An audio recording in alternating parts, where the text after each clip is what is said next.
So I have a nice custom Martin trumpet here. It's got reversed first slide. So by reversing the first slide, I was able to add a thumb hook right here, so you can move the first slide with the hook.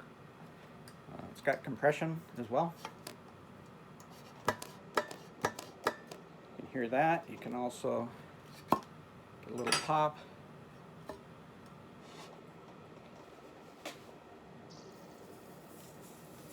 And you can't hear any leaks when you do that.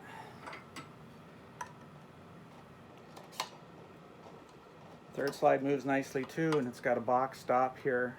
Kind of rare thing on vintage horns to have a stop here, especially Martins, and that just keeps the slide from falling out if it's moving on its own. Slides are quite smooth and pretty, and there's no rot on any of the horn. There's also barely a scratch on it. Lead pipe's brand new. It's a Bobby Shoe Yamaha lead pipe. Nice thing about the Martin horns also is the pads are in the top of the buttons. You can see inside here, instead of having the felts inside on the top of the valve. Valves are nice. Oops. Nice and shiny.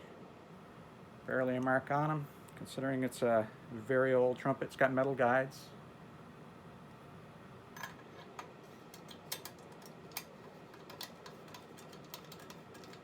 Freshly lacquered.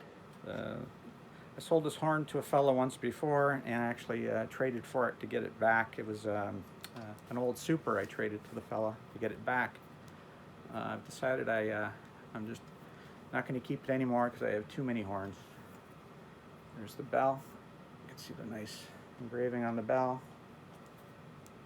Again, barely a scratch on it. It's freshly lacquered. Motto water keys. Nice thing about Amatos is that you can empty both slides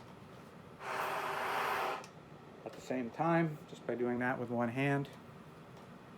And we have a dual reverse tuning slide. The dual reverse, I mean, you can see there's a difference here on the slide. The two sections of the slide are longer than you'd expect, and that's to lengthen the overall length of the lead pipe. The extra length of lead pipe gives it a little more gradation, a little more taper all the way to the tuning slide, and that leads to less resistance in the horn. It's also a nice feature. Also uncommon on Martins is to have a fixed pinky ring on the third slide. Usually it's removable, adjustable pinky ring. So those are the main features of the horn.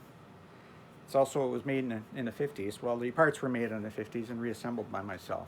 So that's sort of the technical overview of the trumpet. It's in really good shape. I'll record a playing demo next.